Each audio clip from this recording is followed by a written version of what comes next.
several months, police shootings in the United States have generated international media attention. And from Ferguson, Missouri to Wisconsin to South Carolina, many of the victims have been blackmailed, shot by white police officers. Americans are increasingly asking, what is going on? Is it racism? Could it be a lack of training? Or is there a deep-rooted cultural problem that needs to be addressed in law enforcement departments across the U.S.? We begin with this report from CCTV's John Gilmore. In Oklahoma, Eric Harris ran from police, was tackled to the ground and shot. He shot me! The 73-year-old reserve deputy who allegedly pulled the trigger is now charged with manslaughter.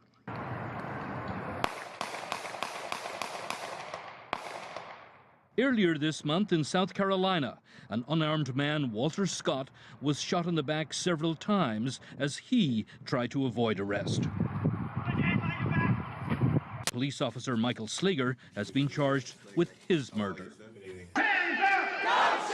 They're the latest cases involving police killings in the past year that has people protesting across the U.S. In Ferguson, Missouri, people were outraged last year when an unarmed black male, Michael Brown, was gunned down by a white police officer. The officer says he fired in self-defense and was never charged. According to the monitoring group KilledByPolice.net, more than 1,000 Americans were killed in the U.S. by police last year.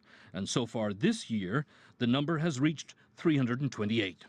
One of those victims was black teenager Tony Robinson. He was shot by a white police officer in Madison, Wisconsin last month after a reported confrontation inside an apartment. What's his name? Tony Robinson! Protesters took to the streets there too, demanding justice. And in February, a dramatic shooting of a Mexican immigrant by police in Washington state has Latinos concerned about how some members of law enforcement are treating their community.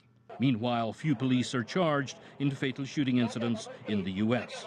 A recent analysis by the Washington Post newspaper showed that since 2005, just 54 officers were charged in thousands of fatal shootings. And in those cases, many officers were cleared or acquitted. It leaves some in the U.S. wondering, how can it be that Americans are being killed by those sworn to serve and protect them? John Gilmore, CCTV.